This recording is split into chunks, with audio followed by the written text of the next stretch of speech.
सबको कैसे हो आप लोग। आशा करती हूँ आप सब ठीक होंगे। निधि चैनल में आप सबका स्वागत है।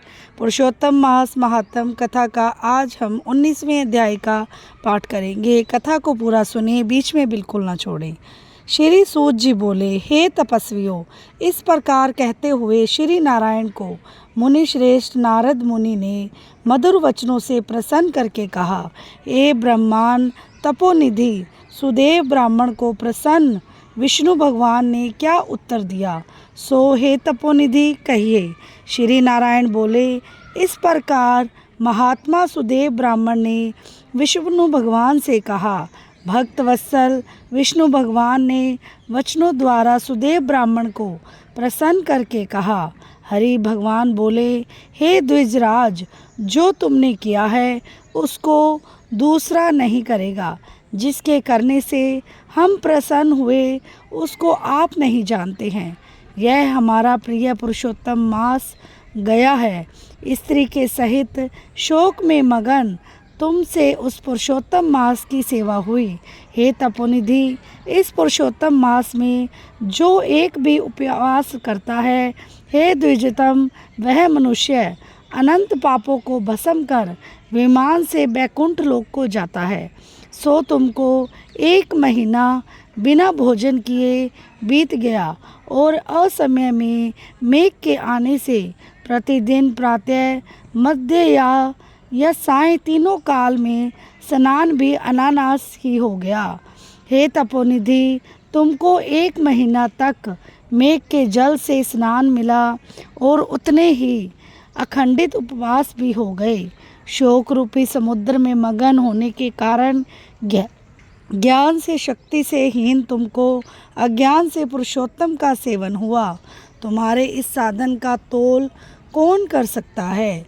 तराजू के एक तरफ पलड़े में वेद में कहे हुए जितने साधन हैं उन सबको रख कर और दूसरी तरफ पुरुषोत्तम को रखकर देवताओं के सामने ब्रह्मा ने तोलन किया और सब हल्के हो गए। पुरुषोत्तम भारी हो गया, इसीलिए भूमि के रहने वाले लोगों ने पुरुषोत्तम का पूजन किया जाता है। हे तपोनिधि तपोधन, यद्यपि पुरुषोत्तम मास सर्वत्र है, फिर भी इस पृथ्वी लोक में पूजन करने से फल देने वाला कहाँ है। इससे हे वत्स, इस समय आप सब तरह से धन्य हैं, क्योंकि आपने इस पुरुषोत्तम मास में उग्र तथा परम दारुण तप को किया।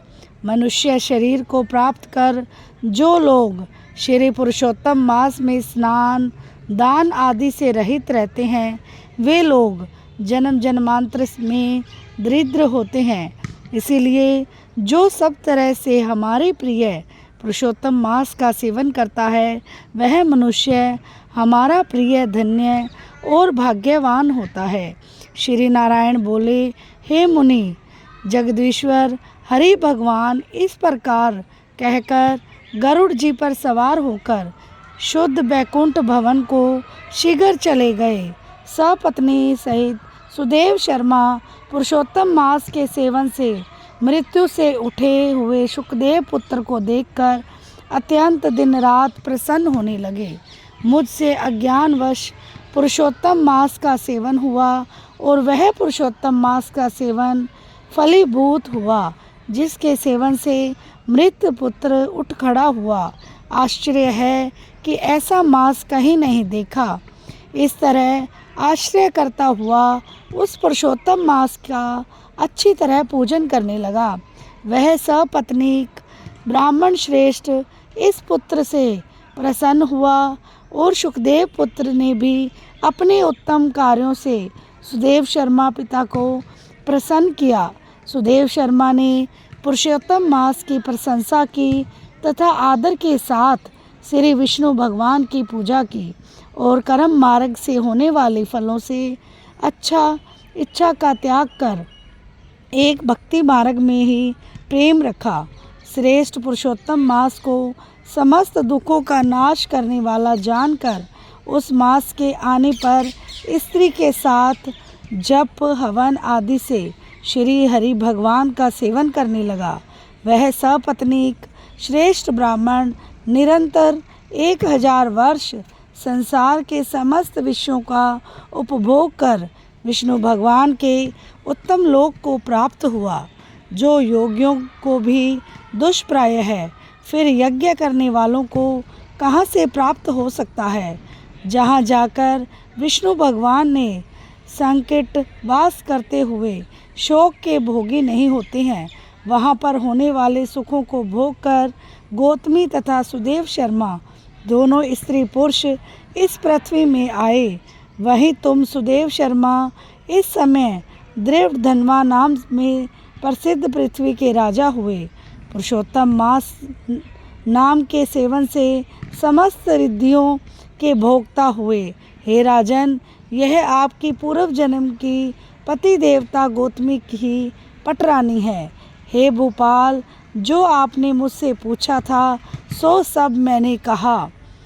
और शुक पक्षी तो पूर्व जन्म में जो पुत्र शुकदेव नाम से प्रसिद्ध थे और हरि भगवान ने जिसको जिलाया था, वह 12,000 वर्ष तक आयु भोग कर बैकुंठ को गया। वहाँ वन के तालाब के समीप वट वृक्ष पर बैठकर पूर्व जन्म के पिता तुमको आए हुए देखकर मेरे हितों के उपदेश करने वाले प्रत्यक्ष मेरे देवत विषय रूपी सर्प से दूषित संसार सागर में मगन इस प्रकार पिता को देखकर और अत्यंत कृपा से युक्त वह शुक पक्षी विचार करने लगा कि यदि मैं इस राजा को ज्ञान का उपदेश नहीं करता तो मेरा बंधन होता है। जो पुत्र अपने पिता को पुनः नरक में रक्षा करता है वही पुत्र है। आज मेरा यह श्रुति के अर्थ का ज्ञान भी वृथा हो जाएगा, इसीलिए अपने पूर्व जन्म के पिता का उपकार करूँगा।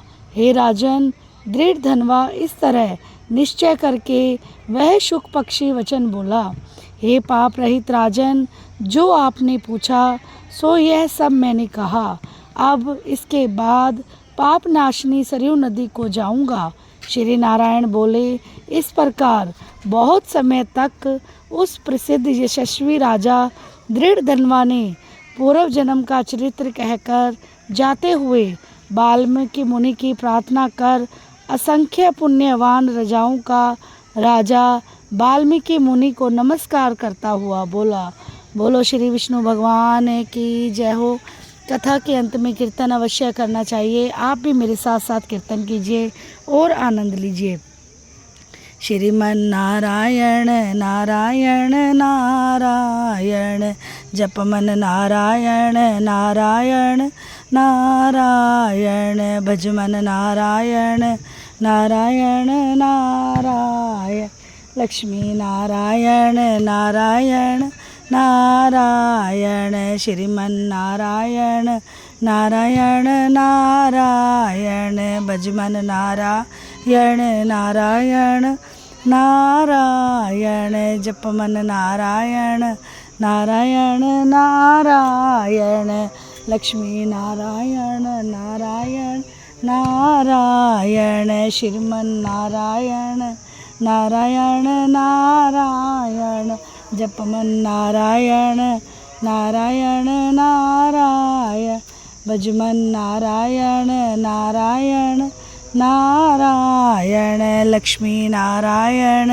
नारायण नारायण, श्रीमन नारायण नारायण नारायण, भज मन नारायण नारायण नारायण, जप मन नारायण नारायण नारायण, लक्ष्मी नारायण नारायण नारायण।